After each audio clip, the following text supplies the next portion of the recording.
HSC 2026 সালের যারা এবার পরীক্ষায় অংশগ্রহণ করতে যাচ্ছ তোমাদেরকে শুভেচ্ছা। তোমাদের কোষ রসায়নের যে অধ্যায়টি আছে জীববিজ্ঞানের উদ্ভিদ বিজ্ঞান বিষয়ে, এখান থেকে যে প্রশ্নগুলো বিশেষ করে এমসিকিউ প্রশ্নগুলো বিগত বছরে এসেছিল, সেই এমসিকিউ কিউগুলো অ্যানালাইসিস করে আজকের এই ভিডিওটা তৈরি করা হয়েছে তোমাদের 2026 সালের পরীক্ষার জন্য। আশা করি তোমরা ভিডিওতে মনোযোগ দিবে। আমরা প্রথম ইয়াতে যাই, প্রথম কোশ্চেনটাতে যাই। দেখো, প্রশ্নে বলা হয়েছে যে নিচের কোনটি অবিজারক শর্করা।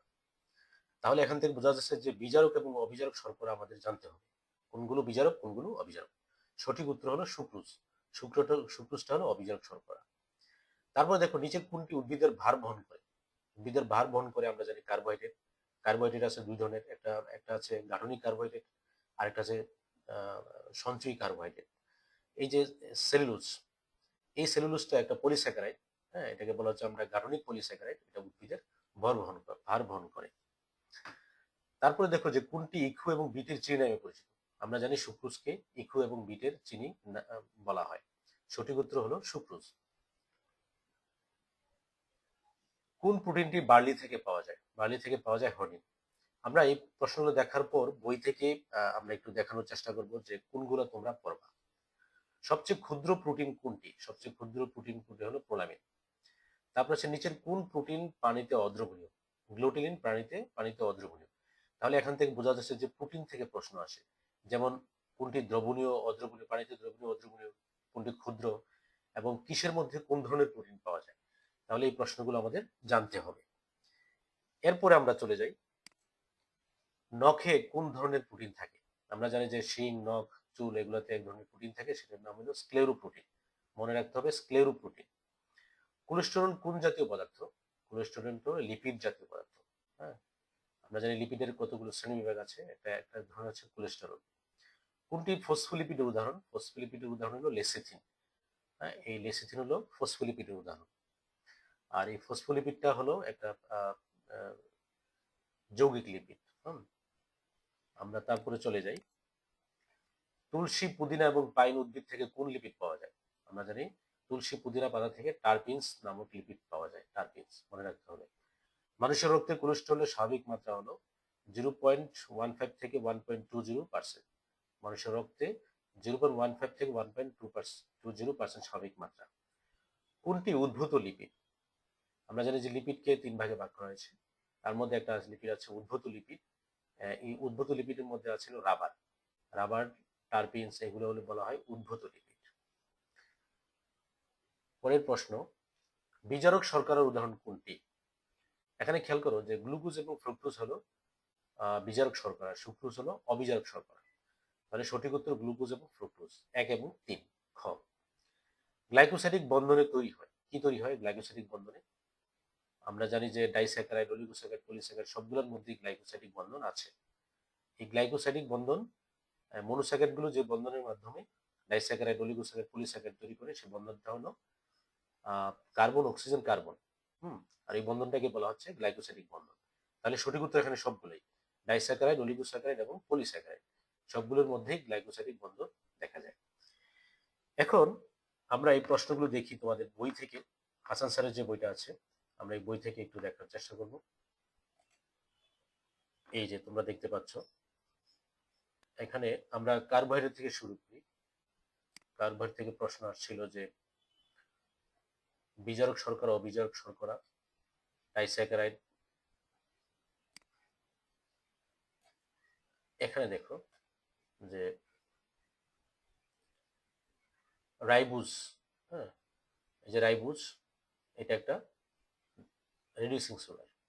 এই যে রিডিউসিং সুগার কাকে বলে আমাদের এখানে জানতে হবে। রিডিউসিং সুগার কি?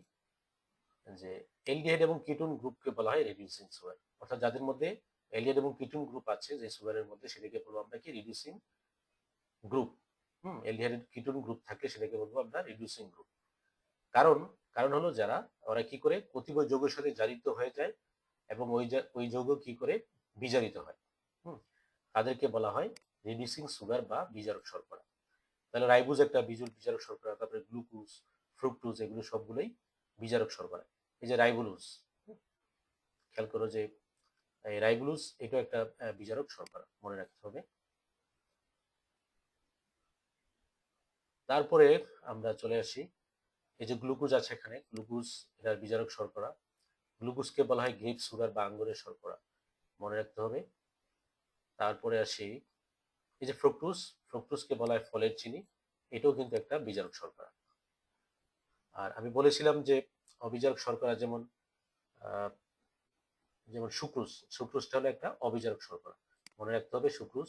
এবং এটা কিন্তু ডাইস্যাকারাইড, গ্লুকোজ আর ফ্রুক্টোজ মিলে এটা তৈরি হয়েছে। এই যে গ্লুকোজ এবং ফ্রুক্টোজ উভয় রিডিউসিং সুগার, কিন্তু সুক্রোজ রিডিউসিং সুগার নয়। খুব একটা ইম্পর্টেন্ট একটা লাইন, এখানে দেখো তোমাদের বইতে আছে যে গ্লুকোজ এবং ফ্রুক্টোজ রিডিউসিং সুগার, আর সুক্রোজ কি নয়, রিডিউসিং সুগার নয়। আচ্ছা, তারপরে আর গ্লাইকোসাইডিক বন্ধনটা আমি বলেছিলাম যে মনোস্যাকারাইড গুলোর মধ্যে অনেকগুলো মনোস্যাকারাইড বা দুটি মনোস্যাকারাইডের মধ্যে যে বন্ধন দিয়ে একটা ডাইস্যাকারাইড তৈরি হয়, এই বন্ধনটাকে বলা হয় গ্লাইকোসাইডিক বন্ধন। এটার মধ্যে একটা অক্সিজেন ব্রিজ তৈরি হয়, হ্যাঁ, এটাকে বলা হচ্ছে গ্লাইকোসাইডিক বন্ধনী। আরেকটা প্রশ্ন ছিল যে ফ্রুক্টোজকে কি বলা হচ্ছিল যে ইক্ষু এবং বিটের চিনি। হুম, সুক্রোজকে বলা হয় ইক্ষু এবং বিটের চিনি। এখানে দেখো, এই যে ইক্ষুর রসে 15% সুক্রোজ রয়েছে, ইক্ষুর রসে, এবং বিটের মধ্যেও কিন্তু এই সুক্রোজ থাকে।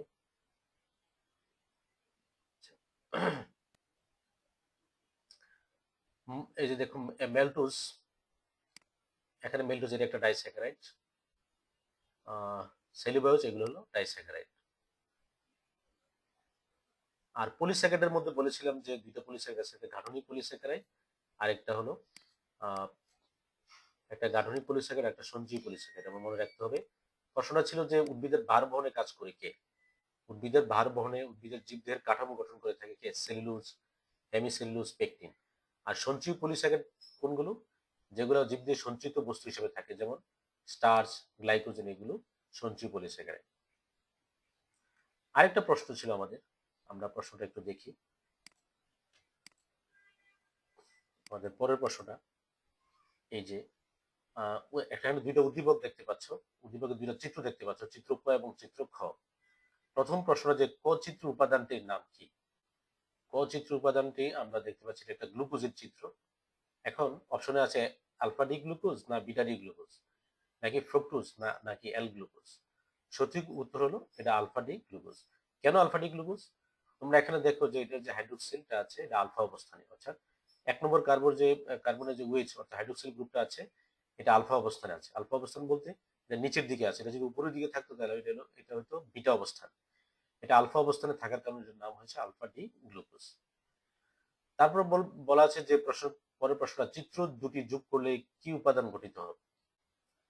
কি উপাদান গঠিত হয় চিত্র দুটি যোগ করলে? অর্থাৎ এখানে এটা গ্লুকোজ, এটা ফ্রুক্টোজ, আমরা জানি গ্লুকোজ আর ফ্রুক্টোজ যোগ করলে হয় সুক্রোজ, তাহলে সঠিক উত্তর হলো সুক্রোজ।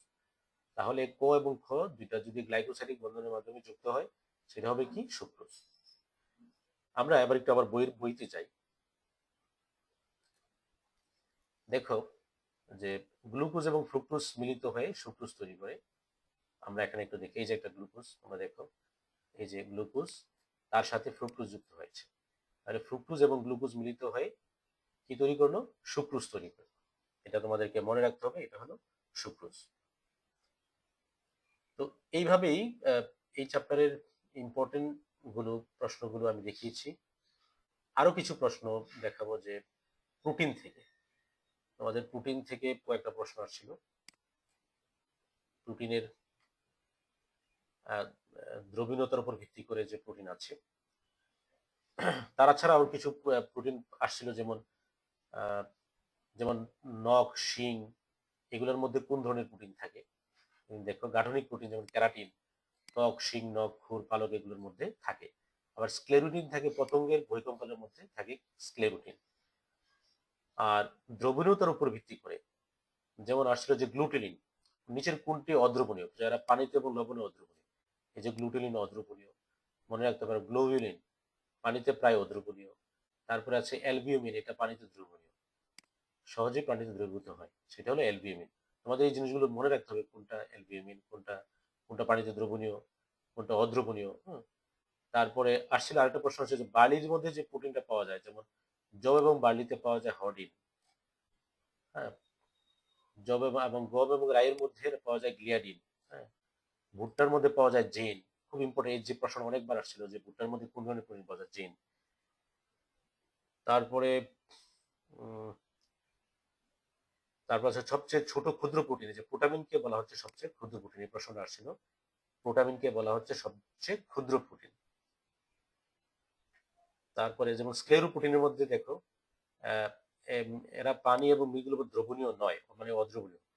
শিখ, নখ, হুল এবং চুলে ক্যারাটিন, চামড়ায় কোলাজেন এবং হাড়ের টেন্ডন এ জাতীয় প্রোটিন। অর্থাৎ স্ক্লেরো প্রোটিন জাতীয় প্রোটিনগুলো, যেমন ক্যারাটিন, কোলাজেন, টেন্ডন, এগুলো স্ক্লেরো প্রোটিন জাতীয়। তার মানে শিং, নখ, হুর এবং চুলে যে প্রোটিন থাকে সেটা হলো স্ক্লেরো প্রোটিন। তাহলে তোমরা এই জিনিসগুলো, এই প্রশ্নগুলো একটু পড়ার চেষ্টা করবা, এটি এমসিকিউ এর জন্য। যেমন সংশ্লিষ্ট প্রোটিনের মধ্যে কি আছে, যেমন নিউক্লিওপ্রোটিন, গ্লাইকোপ্রোটিন, হ্যাঁ, এটি পড়তে হবে। লিপোপ্রোটিন, এটা হলো একটা সংশ্লিষ্ট প্রোটিন। প্রোটিন। আচ্ছা, আমাদের আরেকটা প্রশ্ন ছিল লিপিড থেকে। লিপিড থেকে আমরা একটু দেখি, লিপিডটা পরে আসবে। লিপিড, যেমন লিপিড থেকে আসছিল যে যে কোলেস্ট্রল, এটা কোন ধরনের লিপিড, মানে এটা কোন ধরনের পদার্থ। কোলেস্ট্রল এটা লিপিড জাতীয় পদার্থ। হ্যাঁ, মনে রাখতে হবে কোলেস্ট্রলটা হলো লিপিড জাতীয় পদার্থ। এটা একটা উদ্ভূত লিপিড, মনে রাখতে হবে এটা উদ্ভূত লিপিড। এই যে কোলেস্টেরল, কোলেস্টেরল হলো সকল প্রাণীতে চর্বিতে বিদ্যমান একটি সাধারণ স্টেরল। হ্যাঁ, যা প্লাজমা মেমব্রেনের অতি প্রয়োজনীয় উপাদান। প্লাজমা মেমব্রেন অর্থাৎ কোষঝিল্লির প্রয়োজনীয় উপাদান হলো কোলেস্টেরল। কোলেস্টেরলটাকে দুই ভাগে ভাগ করা হয়েছে, এখান থেকে প্রশ্ন হতে পারে। একটা হলো এলডিএল, আর একটা হলো এইচডিএল। আর রক্তের স্বাভাবিক মাত্রা, একটা প্রশ্ন আসছিল যে রক্তের কোলেস্টেরলের স্বাভাবিক মাত্রা হলো 0.15 থেকে 1.20%, এই প্রশ্নটা আসছিল। হুম। আর রক্তের মধ্যে কোনটা থাকা ভালো আর কোনটা কম থাকা ভালো, যেমন মানুষের রক্তে এইচডিএল বেশি মাত্রা থাকা ভালো, আর এলডিএল কম থাকা ভালো, মনে রাখতে হবে। আর স্ত্রীলোকের হৃদরোগ কম হয় কি কারণে? স্ত্রীলোকের রক্তে এইচডিএল বেশি থাকে আর এলডিএল কি কম থাকে, মনে রাখতে হবে। আরো কিছু প্রশ্ন আছে এমসিকিউর জন্য, তোমরা এটা পড়তে পারো। যেমন নিউরোস্পুরা এবং ইস্টে আর্গোস্টেরল পাওয়া যায়, স্টেরল। এটা হলো নিউরোস্পোরা একটা ছত্রাক, ইস্ট একটা ছত্রাক, আর্গোস্টেরল পাওয়া যায়। আলু এবং চুপড়ি আলুতে সর্বোচ্চ পরিমাণে কোলেস্ট্রল পাওয়া যায়। উদ্ভিদের মধ্যে আলু এবং চুপড়ি আলুতে সর্বোচ্চ পরিমাণে কোলেস্ট্রল পাওয়া যায়। খুব ইম্পর্টেন্ট, খুব ইম্পর্টেন্ট এই এমসিকিউ, আমি যেগুলো দেখাচ্ছি একটু পড়বা। আরেকটা দেখো, ডিজিটালিন, এটা একটা হৃদপিণ্ডের চিকিৎসায় ব্যবহৃত হয়, ডিজিটালিন। হুম। ডিজিটালিন হলো এটা একটা স্টেরয়েডস। হ্যাঁ, এটা আহ, হৃদরোগের চিকিৎসায় ব্যবহৃত হয়, মনে রাখতে হবে এটা। তারপরে আসলো টারপিন থেকে, একটু খেয়াল করো টারপিন। টারপিন কোথায় পাওয়া যায়, যেমন পুদিনা, তুলসী ইত্যাদিতে উদ্বায়ী তেল হিসেবে টারপিনস পাওয়া যায়। তার মানে টারপিনস হলো একটা উদ্বায়ী তেল। এবং আহ, এটার মধ্যে 10 থেকে 40 কার্বন থাকে। এটা একটা আইসোপ্রিনয়েড যৌগ। টারপিনটা হলো একটা আইসোপ্রিনয়েড যৌগ, 10 থেকে 40টি কার্বন থাকে। আর বেশিরভাগ কোন উদ্ভিদে পাওয়া যায়, পুদিনা এবং তুলসীতে পাওয়া যায়। আর রাবার দেখো, রাবারের কথা বলা হয়েছিল যে রাবারটা হলো একটা কি উদ্ভূত লিপিড। উদ্ভূত লিপিডের কথাগুলো আমি বলেছি, যে এখানে উদ্ভূত লিপিড গুলো একটু খেয়াল করো, যে আহ, উদ্ভূত বা উৎপাদিত লিপিড, এই উদাহরণ হলো স্টেরয়েড, টারপিন এবং কি রাবার। তাহলে সঠিক উত্তর, যে প্রশ্নটা ছিল যে নিচের কোনটি আহ, উদ্ভূত লিপিড, তাহলে রাবারটা হলো উদ্ভূত লিপিড, টারপিনটাও এবং স্টেরয়েডটাও, মনে রাখতে হবে তোমাদের। তাহলে এই রাবারে দেখো, রাবারের মধ্যে আইসোপ্রিন একক থাকে কত, 3000 থেকে 6000 আইসোপ্রিন একক থাকে। আর প্রাকৃতিক রাবার তৈরি করা হয় হেভিয়া ব্রাজিলিয়ানসিস। হ্যাঁ, এটা ইউফোরবিসি গোত্রের একটা গাছ।